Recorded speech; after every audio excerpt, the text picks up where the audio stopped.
കുറച്ച് നാളുകൾക്ക് മുമ്പായിരുന്നു ഭയങ്കരമായിട്ട് വലിയൊരു ന്യൂസ് നമ്മൾ അറിഞ്ഞിട്ടുണ്ടായിരുന്നു. ഇത് കണക്ക് ദുബായിലുണ്ടായി ഒരു ഫാഷൻ ഷോ നടത്തുമെന്ന പേരിലുണ്ടായി ഹ്യൂമൻ ട്രാഫിക്കിംഗ് ഒക്കെ നടത്തുന്നുള്ള രീതിയിലുള്ളൊരു സംഭവമായിരുന്നു വെളിയിൽ വന്നിട്ടുണ്ടായിരുന്നത്. ഒരുപാട് സ്ത്രീകളുണ്ടായി അവിടെ ചെന്ന് പെട്ടിട്ടുണ്ടായിരുന്നു. അങ്ങനെ ഇരിക്കുന്ന സമയത്താണ് ഇത് കണക്ക് ഒരുപാട് ഇൻഫ്ലുവൻസേഴ്സ് ഇതുണ്ടെങ്കിൽ പ്രൊമോട്ട് ചെയ്തിട്ടുണ്ടായിരുന്നു. ആ സമയത്ത് അതിലൊരാളായിരുന്നു ശ്രുതി തമ്പി. ആ സമയത്തുണ്ടെങ്കിൽ ഇതിനെപ്പറ്റി ഭയങ്കര സംസാരമൊക്കെ ആയിരുന്നു. പക്ഷേ ശ്രുതി ഉണ്ടെങ്കിൽ ആ സമയത്ത് അതിന് പ്രതികരിച്ചോ കാര്യങ്ങളോ ഒന്നും പറഞ്ഞിട്ടില്ലായിരുന്നു. അങ്ങനെ ഇരിക്കുന്ന സമയത്താണ് ഇപ്പോൾ ലേറ്റസ്റ്റ് ആയിട്ട് ശ്രുതി ഉണ്ടെങ്കിൽ ഒരു വീഡിയോ ഇട്ടിട്ടുണ്ടായിരുന്നു. ഇതിനെ പ്രതികരിച്ചായിരുന്നു പറഞ്ഞിട്ടുണ്ടായിരുന്നു.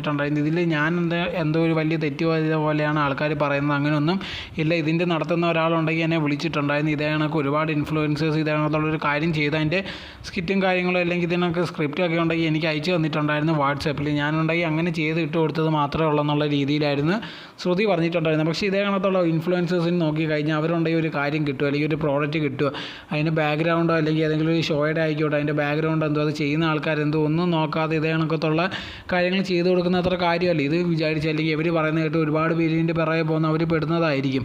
അങ്ങനത്തെ ഉള്ള സിറ്റുവേഷനിലുണ്ടെങ്കിൽ ഇങ്ങനത്തെ ഉള്ള ഇൻഫ്ലുവൻസേഴ്സ് ഉണ്ടെങ്കിൽ ഏതെങ്കിലും ഒരു കാര്യം ചെയ്യുമ്പോൾ അതിൻ്റെ പിറകിൽ എന്തുവാണ് അല്ലെങ്കിൽ ഇവർ കറക്റ്റ് ആണോ ഡിഗ്നിറ്റി ഉള്ളവരാണോ അങ്ങനെ എന്തെങ്കിലും നോക്കാതെ ഇതേണത്തുള്ള കാര്യങ്ങൾ ചെയ്ത് കഴിഞ്ഞാൽ ഭയങ്കര പ്രശ്നമായിരിക്കും. എന്നിട്ട് അതിൽ എനിക്കൊരു പങ്കുമില്ലെന്ന് പറഞ്ഞാൽ അത് ഒട്ടും ശരിയായിട്ടുള്ളൊരു കാര്യമല്ല.